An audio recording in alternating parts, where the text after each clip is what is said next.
Hi, welcome to Sports Uncorked. Thank you so much for being here today. I'm your host, Rachel McCarter, and we have an amazing show lined up for you today.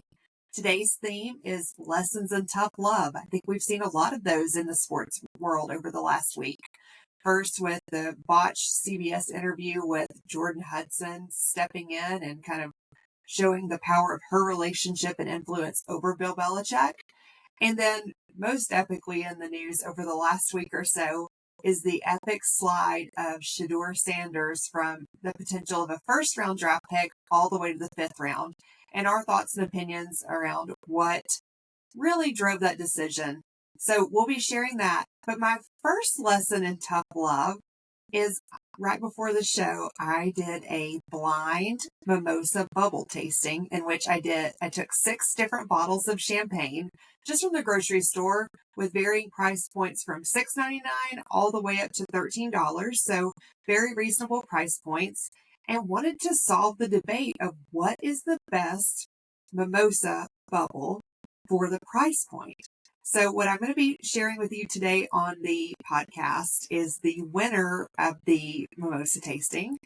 It is actually a bottle that I had never had before. It's called Cava Rondell, and it's a brut. Bright blue bottle, stands out on the shelf. And I think it was right at $12.50, $12.75. So on the upper side from a price point standpoint of the bottles that I tasted, but what I really loved about this one is with the orange juice, it really complemented each other. It didn't stand out as like a spicy bubble or one that kind of made you grit your teeth or tasted like toothpaste or just had like a really weird taste. The orange juice really complemented the taste of the champagne, which I think you're always looking for. And I felt like even when I tasted it without the orange juice, which that's pretty much how I prefer to drink my mimosas, a lot of champagne, like the tiniest little splash of orange juice to provide color. So that's what, as you can see, I will be drinking that on today's podcast. But again, a very reasonable bottle, great champagne flavor, amazing price point, beautiful bottle. You will not be embarrassed if you take this one to a brunch with your girlfriends. I think it's definitely now my go-to bottle. So cheers, and we will get things kicked off with Marisa.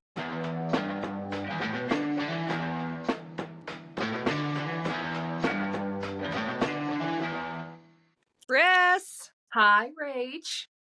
what's up? TGIF. I just finished a mimosa tasting, so I'm feeling extra spicy. So it's been a pretty fun week in sports. God, for sure. I was going to say, I'm glad you got a good layer because there's a lot to talk about in the world of sports this week. And I think, it's good that we've got a little bit of a hair of the dog going because I am absolutely hungover from the draft. Like there has been so much that has gone on since that happened.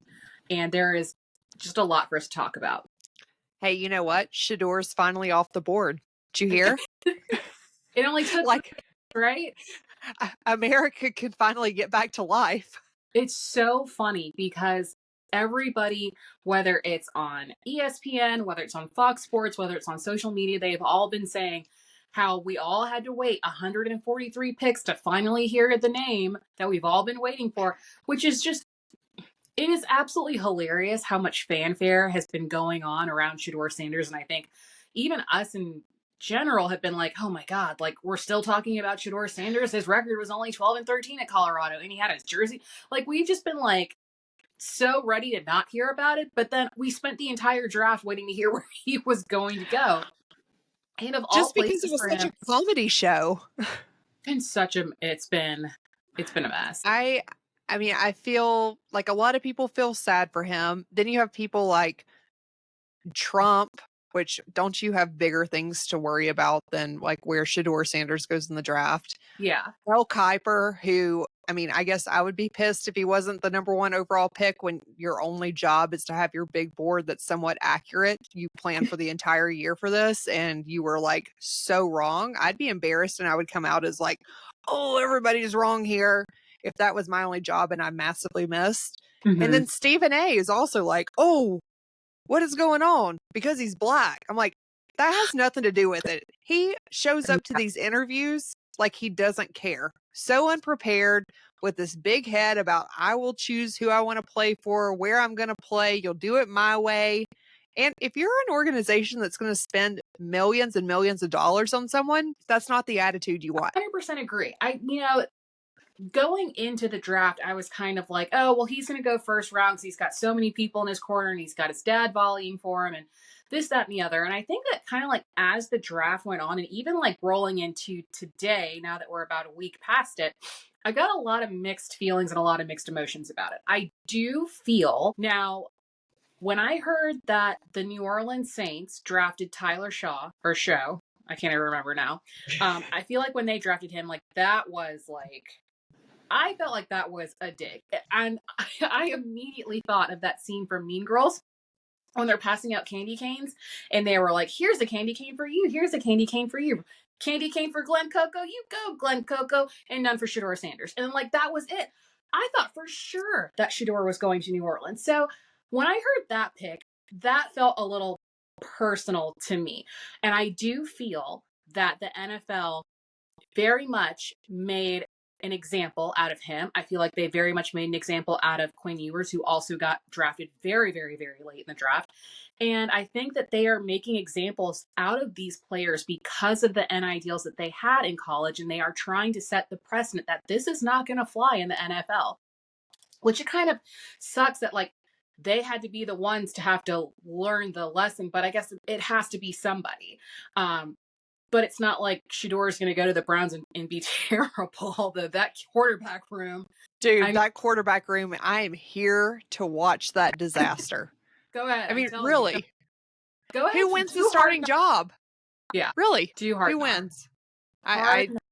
It's a mess. It's an absolute mess. But we'll see. We'll see. I mean, it's definitely going to be interesting to see who's going to start come September. It's going to be interesting to see between the Cleveland Browns and the New York Giants. I just don't know. Again, go ahead. Let's go ahead and start another season of Hard Knocks, but let's just do quarterback versus quarterback, and it'll be the Cleveland Browns versus the New York Giants quarterback room. I just need to know like what's going on, because I know for a fact that right now Joe Flacco is like sitting in the corner, like looking directly into the corner, like, what am I going to do? I'm glad I got some guaranteed money. Yeah. So I think the Browns are going to end up cutting Dylan Gabriel, who was their third round pick, starting Shedeur.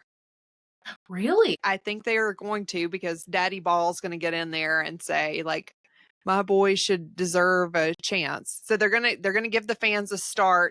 I mean, we'll get to see him in preseason, which will be good, right? Yeah. And then I think they'll start Shedeur over freaking Deshaun Watson, who they guaranteed $230 million to. Like, that would be like the most Browns thing ever, right? Like, we're going to start our 5th round pick. Cool.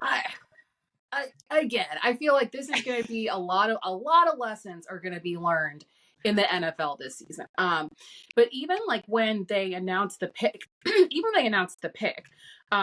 War Room in Cleveland, it was like golf claps. The coach straight up told Shedeur, right, come here. You're going to work hard. You have to make a name for yourself. This is not like a lot of the stuff they're used to is not going to fly. He said that to him. So I know that they're not entertaining the circus that comes around with the last name Sanders. And I think that like a lot of people are very, very aware of that. And it's not always necessarily a negative thing. I think if anybody, he should be the most prepared person to play in the NFL right now. But he is going to be in for a little bit of a rude awakening. And I hate to say that he needs that, but I think a lot of these players that have been hot shit on campus for literally the last 1 or 2 years with all of these NIL deals, they're in for a rude awakening. And I'm kind of here for that tough love. Yeah, I think this slice of humble pie after slice of humble pie is what he needs. He also needs to get a real agent. Yeah. And not his dad, because his dad's telling him to do all the things that he did when he was coming out. Like Deion decided he wasn't going to go and work out and do any of the stuff for the Giants because he was going to be off the board before they even had a pick. Right. Now, he had the talent back then Again, they're all learning. to like, yeah, less. you were going to be a pick, but that stuff doesn't fly anymore. I mean, there's social media following people around. There are opinions of the public. Like, everything is public knowledge now, and the opinions, the public opinion is just as important with fans as it is with the front office. For sure. I mean, my prior comment about them starting Sanders over Watson, I think Sanders has more talent if he can get all of the other personal stuff out of the way. Well, also, Rach, I don't know. Like, I completely did not put two and two together about this Coach Prime show on Amazon Prime that literally just wrapped up its third season, and now they're in talks of the fourth season. So I don't want to say that that's going to have a lot to do with it, but it's going to have, I'm sure it has a little bit to do with why his contract at Colorado got extended. And I do think that that's why there were so many cameras at the draft. That's why there were so many cameras with him. I mean, he claimed he was streaming on Twitch, but like, I guess I don't know how Twitch works, but I don't think that you need a whole camera crew for Twitch streaming. So I feel like there are some things that are happening in the background, which is interesting because even on the other side of the Sanders coin, you've got Shiloh, who did go undrafted, but signed with the Tampa Bay Buccaneers. And he even said, I had to fire my dad because he was supposed to be playing agent. He didn't do a great job. The next thing you know, he's under Rosenhaus. So like there are a lot of things that we're going to have to watch, I would say, even over the next year or two with everybody with the last name Sanders. And that's going from Coach Prime all the way down to Shiloh. There's only one that's dancing with $1 million in Louis Vuitton bags at a party. He's gonna get that's the stuff that if he can't calm that down, there's no opportunity for him to be successful. It's like Johnny Manziel 2.0.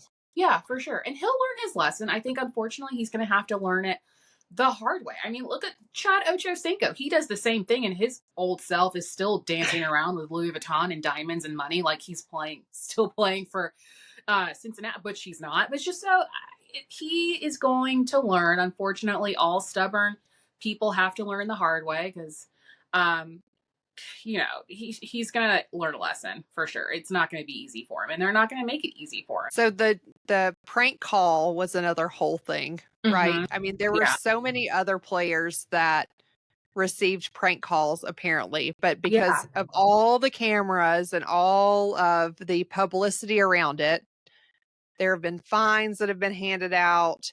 There has been a lot of scrutiny. I mean, which is sad. Really so. Like Ashton Genty, they called Abdul Carter. Like, I feel bad for these guys. Kyle McCord, Isaiah Bond. Like, yeah, you feel bad. Sorry for Isaiah Bond, but okay.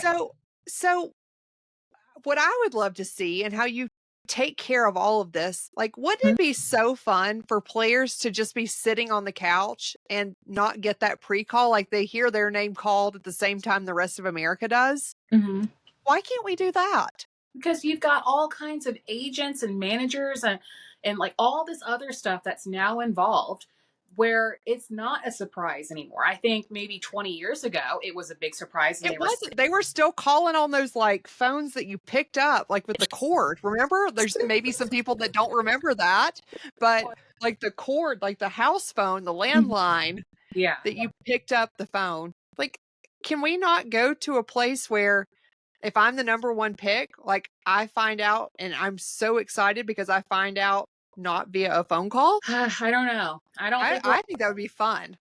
I think it would be fun, but I think we're a long, long, long way from there. I don't think we're ever going back to that. I don't think we've ever had it again because of all the middlemen. I don't know. I feel like I just started watching the draft like within the last 5 or 6 years, maybe the last 10, maybe. But I also don't know. It's just the whole draft in general was just like way too long and drawn out. Like it was so, oh my God, it was so boring. It was so boring and it was like so depressing. Like at one point they had the Make-A-Wish kids on stage and then they had, Roger Goodell out there riding the bike, and we had Lil Wayne out there who was a secret Green Bay Packers fan. Like, not Green Day, Green Bay Packers fan. It was just like, I don't know. The draft was super weird. Like, I probably could have gone without 3 days of all of this back and forth. They should just, there's got to be a different way to do it. I can't tell if it's a high point in my life or a low point in my life when I was on my honeymoon and it was like during the time of the NFL draft, and I was like, Mhm. "Hey, babe, we gotta watch this," and it was only in Spanish, and I still watched it. Yes. I think that was when Matt Stafford was taken as the first overall pick, and I was like, "Oh, okay, like we expected that," and then I realized it was all in Spanish. And I'm like, "Okay, but I want to see like at least 3 more." And Dave's That's like, crazy. "Really? Like we're gonna watch the draft in Spanish? Can you not just look at it tomorrow on your phone?" Like, no, but I kind of like this. It's kind of fun. It's memorable, and so now Yeah. I'm talking about it now. Well, I mean, I think for us it's definitely fun because you get to see the players that you love and like love watching every Saturday for the last 2 or 3 years and find I don't know, there's some fanfare to seeing like a player that you know has played really hard, has made mistakes and has progressed and evolved and like now they're getting the call of their dreams. Like this is what it's all about. I'm going to Disney World. Like I think it's fun, but I don't think that we should have to watch 6 hours of it for 3 days. Especially if we're waiting for one person to get called. Like, this should do it like they do the Academy Awards or the Grammys, and they're like, all of this stuff is happening in the background, and then we're going to go ahead and announce the high points. Or go ahead and announce everybody who we are wondering about on the first day, regardless if they're getting drafted first or 800th. Like, I just can't do the waiting around. It's just too boring. It's so boring. Sounds like you need to take a Xanax. So admittedly, I haven't been watching a lot of the NBA finals. Yeah. But I did see that the Lakers were eliminated 4-1. Mm-hmm. And that was kind of a big storyline that the Luka trade got them to the playoffs, but did not advance them any further. Have you been watching much of the NBA playoffs? I've been Okay. watching a little bit of the playoffs. The Lakers, Luka definitely got the Lakers to where they were today, and LeBron is the one that kind of pissed it all away with his bad attitude. Because I have never seen so many temper tantrums in my life. I mean, he disagrees with every ref on every play of every game that he's played in the last 2 weeks, and it is just absolutely outrageous. And like he and like I think it was Anthony Edwards got into like an actual physical altercation. I think it was last weekend. Like he's a mess. It's about time for him to hang him up as well. I mean, He's got at least one more year. That's what he said. I'm not retiring. I got one more year at least. Wasn't the whole point that he wanted to play with Bronny? Like, congratulations, sir. You played with Bronny. Like, enough is enough. Bronny's not starting though. I think he wants Bronny to start. God, I just like so I know. I can't like tune not into this even that Netflix good at special anymore. basketball. Okay. We gotta stop like coddling these dudes. Like, you're okay. You made it to the pros. You're not starting every single game. That's fine. You got time. You're only 20 something years old. If you don't like it, go get a real job. So the other thing that we have to talk about, because it was big headlines and a lot of input from a lot of people this week, was the Bill Belichick interview on CBS. Yeah. Dude, we put Jordan on that spaceship in a couple episodes ago. Clearly she was brought back down. Belichick paid a lot of money to bring her back down. She's out of control. So I don't know if you've heard all of like there's just like a lot of stuff that I feel like is now coming out of the woodwork all about Jordan Hudson. So I did not know that she is a majority of the reason why UNC lost out on that Hard Knocks deal. UNC was supposed to make like now I don't remember if it was 200,000 or $200 million in like facility fees and sponsorship deals and exposure and stuff like that. And she's the one, all of her, involvement and like, I want to be copied on this and I want to be involved with this. Her HBO was like, no, we're good. And like UNC is pissed and Bill Belichick isn't saying anything about it. And people around the sports world are like, what is this? What's this girl's deal? And it is just, so then I had to go down the rabbit hole because now there's all of these conspiracy theories flying around about like, where did this girl come from? Like, why is she here? Why is she so all up in Bill's business? Like, we all know that like Bill Belichick is here to coach football and that's it. He's not here to be on social media. He's not here to create TikToks. He's not here to do, what does she call that nonsense? Pilates?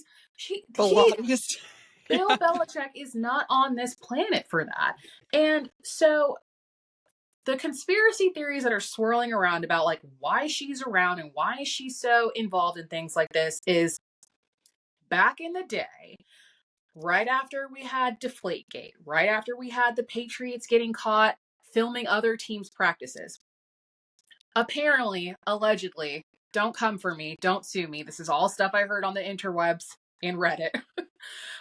Apparently, Bill Belichick was trying to get real crafty and was starting to train up cheerleaders on how to recognize play calls, how to listen out for play calls, how to look out for special signals.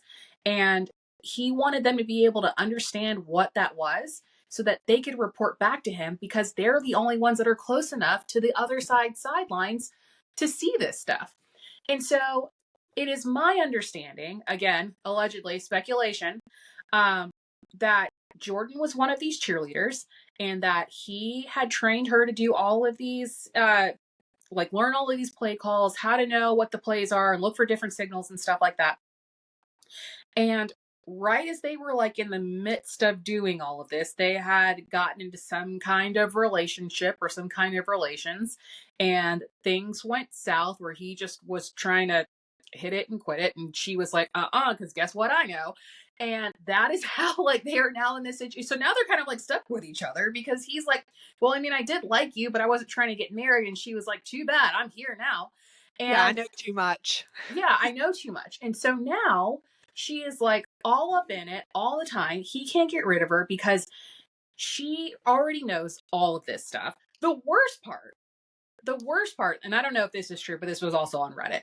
The worst part is that she knew that Bill Belichick was doing this. Robert Kraft knew that he was doing this, and other people were starting to get wind of it, which is apparently why he got let go from the Patriots organization, not because of I mean, again, he wasn't really winning that many games to start, but the Patriots organization did not want to get, I'll say, dinged, or they did not want to get involved in another cheating scandal. So they just fired and cut ties with Bill Belichick.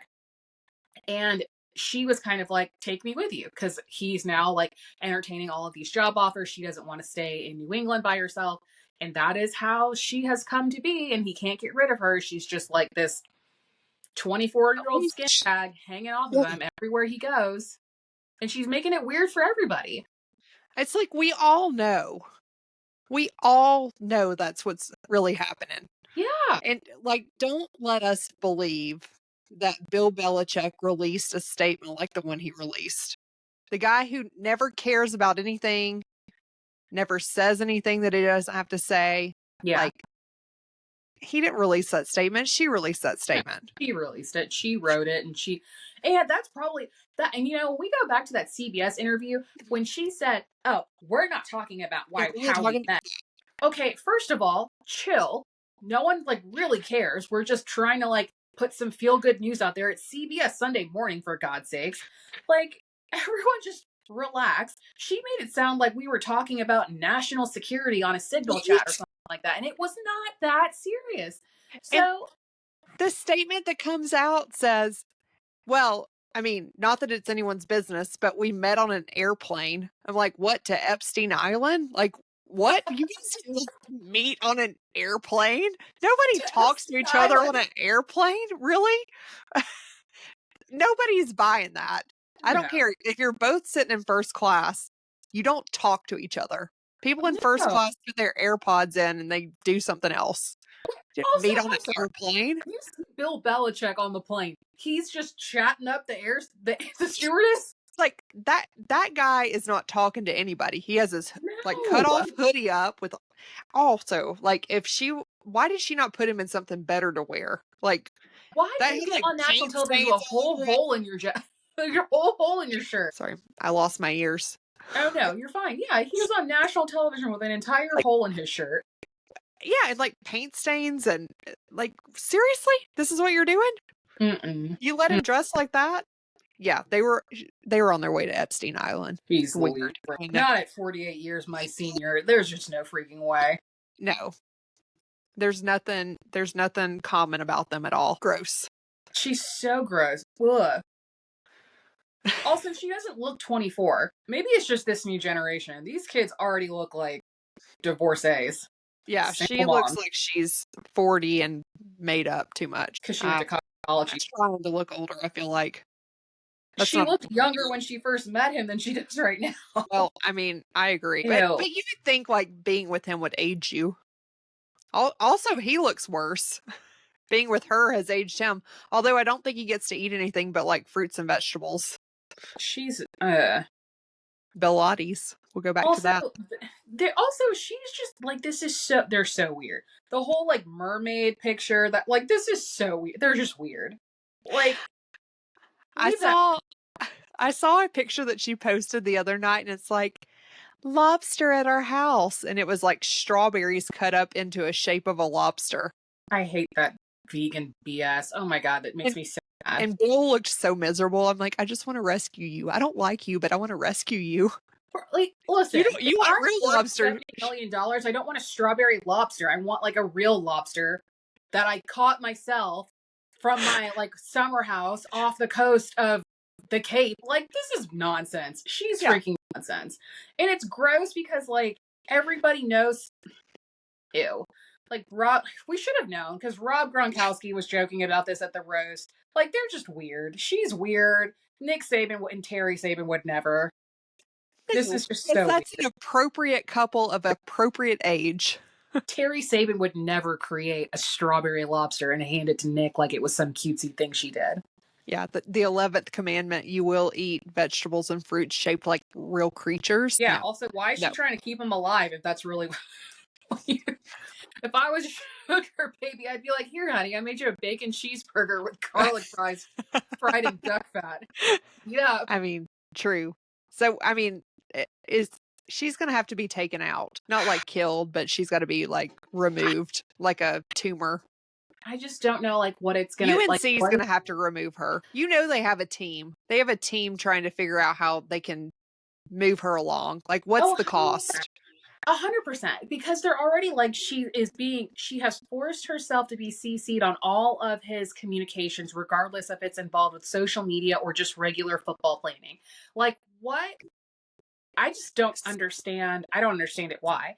Unless she's got some dirt on him and she wants to make sure that she's controlling everything.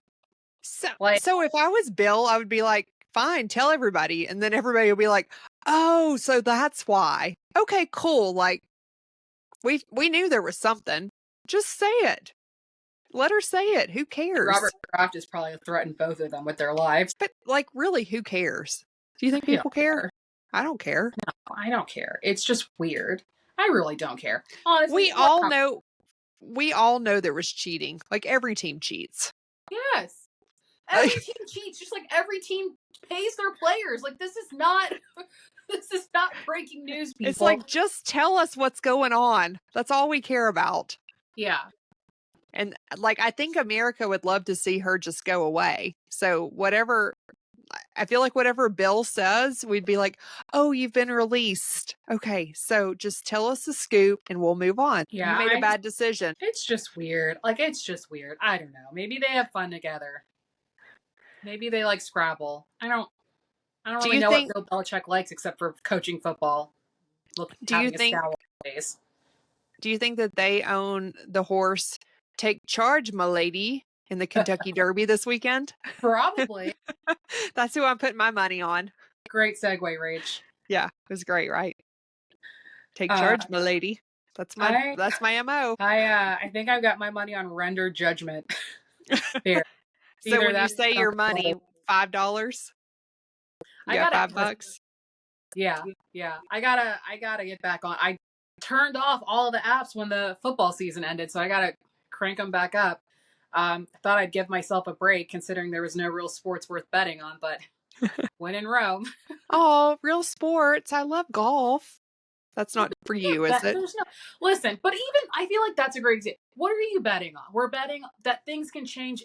That's true. I don't think that. I think there's just way too many variables. People were now betting like what arm Rory was going to put the jacket on first. Oh, no, that's stupid.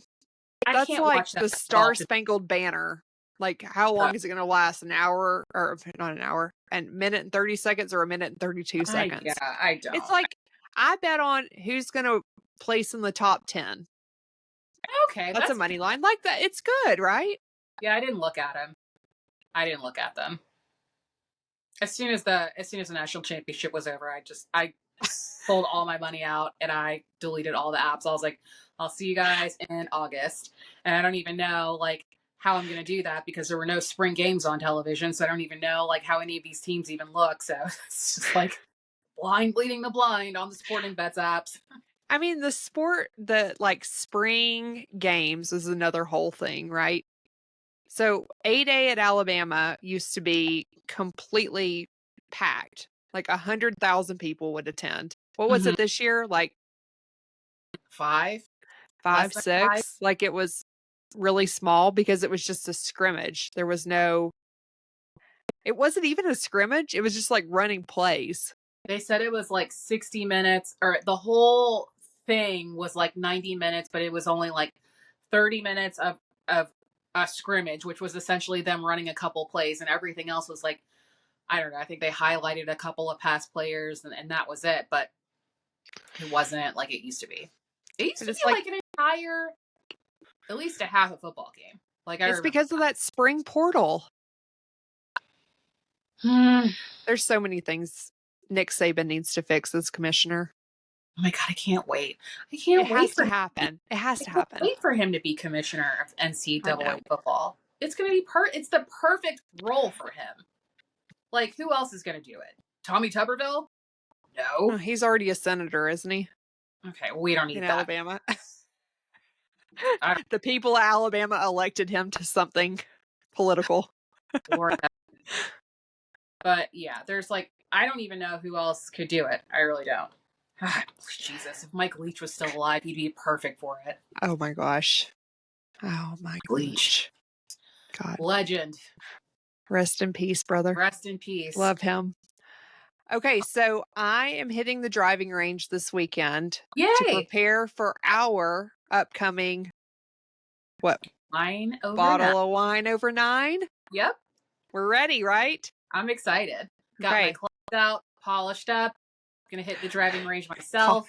Okay. I was like, don't polish them. You don't need to polish them. Well, they're covered in mud because all I do is create divots. That's why I got to go to the driving range. And I'll pick a wine. Yeah, this is going to be fun. It's going to be Twilight Golf so that we don't have people yelling at us for going too slow. Oh my God, I know. I'm going to have my perfect tea time of 4:25. Perfect. Yeah. I'm going to have my kids decorate golf balls for us to use so we're like really able to find them because a shining bright white ball I can't find, but one decorated and things be a lot easier. For sure. I'll teach him how to draw wine glasses. How about that? Oh, that'd be great. I love that. Yeah. Those are the things that my children need to learn. Yeah. Life skills. How to draw wine glasses. How to draw wine. It's a good, solid American education right there, folks. Yeah. Every boy needs to know by the age of 10. Yeah. All right. Well, anything else? I think that's it. Okay. Tomorrow, another day. Another day. Well, cheers. Cheers. Oh, I don't have anything. Oh, you finished yours. I had a backup glass. All right. Well, cheers. Have a great weekend, and we will see everyone next week. Bye, everyone. Bye.